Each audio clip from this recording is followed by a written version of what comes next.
राधा वल्लभ श्री हित हरिवंश। राधे राधे राधे राधे।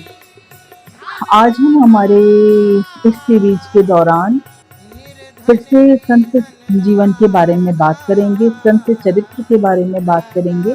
और आज हम अत्यंत दुर्लभ संत के बारे में बात करेंगे जो भारत के सनातन धर्म में बहुत प्रसिद्ध हैं, श्री मलुकपीठ के संत जी महाराज। आइए हम जानते हैं इनके बारे में। श्री राधा श्री राधा। मलुकपीठ जी के जो मलुक पीठाधीश जो थे, मलुकपीठ महाराज अगर मैं बात करूं तो ये कड़ा में इनकी जन्मभूमि थी। और ये अपने गुरु देवाचार्य जी के कहने पर विरक्त जीवन जीने के बाद संन्यास लेकर इन्होंने गो सेवा, संत सेवा, गरीबों की सेवा का प्रण लिया। और इन्होंने बहुत बड़े रूप में ये तीनों सेवाएं अपनी करते थे। लोगों को भोजन कराना, विधवा स्त्रियों के लिए भोजन कराना, व्यवस्था करना और दान देना, गरीबों की सेवा करना, इनका बहुत बहुत भंडार चलता था। यहाँ तक कि अगर इनके जीवन में संत सेवा, ब्राह्मण सेवा, गौ सेवा और विधवाओं की व्यवस्था, गरीबों की सेवा करने के बाद भी अगर 1000 कुत्ते भी इनके पास आ जाए तो उसमें भी ये भगवत स्वरूप देखकर बकायदा पत्थर लगाकर और उनकी सेवा करते थे।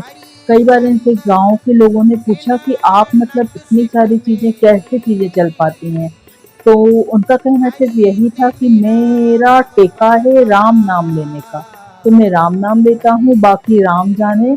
और ये संसार है मोदी और इसकी सरकार है राम के हाथों में। तो श्री रामचंद्र जी के ही चलाए सारी चीजें चल रही हैं, मैं सिर्फ एक निमित्त या माध्यम हूँ। इस प्रकार उनका दूर दूर तक वर्चस्व और उनकी संत सेवा की चर्चा प्रचलित थी। इस दौरान उनका जो समय काल था वो अकबर का समय काल, उसी समकालीन अकबर थे। तो अकबर के कानों तक जब ये बात पहुंची तो उन्होंने महाराज जी की परीक्षा लेने के लिए कि ऐसे भी संत क्या जिनके हर चीज दान में चल, मतलब उनके यहाँ जो भी चीज आती थी भंडार में भर जाती थी, वो भंडार से वो वितरित हो जाती थी और भंडार गृह खाली हो जाता था। अगले दिन के लिए फिर व्यवस्थाएं रामचंद्र जी करेंगे, उनका ऐसा कहना था। तो अकबर ने अपने सेनापति को पहुंचाया उनकी परीक्षा लेने के लिए एक सोने के थाल में मोतियों से भरा हुआ, क्योंकि उस समय मोती, हीरा, जवाहरात बहुत साधारण बात थी। बड़े बड़े जो बादशाह लोग रहते थे वो उसी प्रकार से अपनी बादशाही के दौरान लोगों तक चीजें पहुंचाने के लिए संतों की सेवा में अपना थोड़ा बहुत योगदान देते थे। तो उनके बादशाह ने जब ये पहुंचाया सोने की थाल में मोती रखकर, तो उन्होंने भंडार गृह में मोतियों को पहुंचाया और मोतियों का चूना बनवाया। और क्योंकि श्री राघव सरकार को उन्होंने पान का भोग लगता था खाने के उनके मतलब प्रसादी के बाद, तो उन्होंने चूने का मोती जो थे उन मोतियों का चूने का प्रयोग प्रसादी के पान के रूप में किया। और वो होने के बाद एक गरीब ब्राह्मण आया, उसने कहा कि मेरी बेटी की शादी होने वाली हो, मैं बहुत निर्धन हूँ, तो व्यवस्थाएं नहीं हो पा रही, तो उनमें बचा हुआ जो धन था और सोने की थाल थी वो भी उन्होंने दान कर दी उस ब्राह्मण को कि इससे तुम्हारी व्यवस्थाएं और बाकी सब राघव जी देख लेंगे। तो ये चीजें देखकर बादशाह का जो सेनापति था वो बहुत प्रभावित हुआ और इसके बाद उसने मतलब प्रणाम किया और बहुत मतलब वो चीज उसको हैरान करने वाली थी। कई लोगों ने ये चीज बहुत मायनों में उनकी कि भैया संत सेवा करते हैं, गौ सेवा करते हैं और ब्राह्मण सेवा करते हैं, विधवाओं का, बच्चों का, हर चीज का वो पूरे तरीके से चीजों को कर रहे हैं, कैसे व्यवस्थाएं होती हैं। क्योंकि उनके जो गुरु थे उन्होंने जब उनको विरक्त करवाया था, सन्यासी पद पर चलवाकर ये प्रण करवाया था सेवा करने का, तो उन्होंने एक बात कही थी कि जब आपका 10 दिशाओं से वर्चस्व मेरे कानों में आएगा, जब मैं खुद आपसे मिलने आऊंगा, तो वो उसी प्रतीक्षा में अपना कर्तव्य निर्वाह कर रहे थे।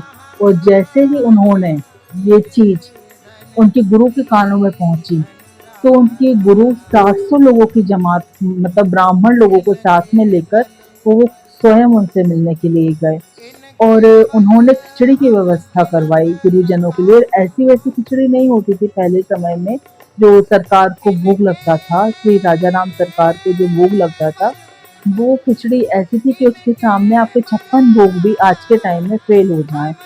बहुत व्यवस्थाओं से हमने वो खिचड़ी बनवाई, और खिचड़ी बनाने वाले जो भंडारगृह के रसोइया थे वो बहुत डर रहे थे इस चीज़ से कि खिचड़ी बन तो रही है, मगर इतने सारे संत इकट्ठे आ गए हैं, खिचड़ी कम पड़ जाएगी।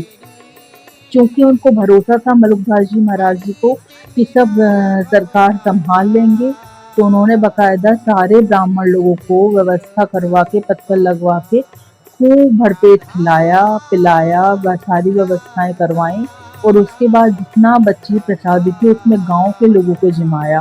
तो जब उनने भंडार गृह में जाकर देखा तो ज्यों की त्यों सारी खिचड़ी रखी हुई थी। ये कृपा सीधी उनके रसोई घर में राघव सरकार की थी। तो उनका सिर्फ यही है कि मतलब उनका अगर हम आज के टाइम में को रिलेट करके समझें कि आप अपने जीवन में मलुकदास जी महाराज जी के जीवन से क्या अपने जीवन में आप उतार सकते हैं। आप संत सेवा करिए, आप नाम जप करिए, और रहो हमेशा राम भरोसे, रहो हमेशा राम भरोसे। जैसा होगा जो होगा अपना कर्तव्य मैं कर रहा हूँ, बाकी आप हर चीज संभाल लेंगे। तो यही मलुकदास जी महाराज जी के जीवन चरित्र से हमें सीखने को मिलता है। हमेशा गौ सेवा करिए, संत सेवा करिए, दीन दुखियों की सेवा करिए, समाज में अपना जितना हो सके योगदान करिए, और हमेशा आप कुछ नहीं कर रहे हैं, करने और करवाने वाले राघव जी महाराज हैं। इसके साथ में अपनी वाणी को विराम दूंगी, और आपसे अपनी चैनल के माध्यम से एक मैसेज कन्वे करना चाहूंगी। प्रकृति का, पर्यावरण का ध्यान रखिए, माताओं बहनों का सम्मान करिए। हमारे आसपास बहुत सारी चीजें ऐसी हो रही हैं जिन पर हमें सोचने की और विचार विमर्श करने की जरूरत है। जितना हो सके माता पिता का सम्मान करिए, बड़ों का आदर करिए, और अपना कर्तव्य ईमानदारी से करिए, अधिक से अधिक नाम जप करिए। राधे राधे, राधे राधे।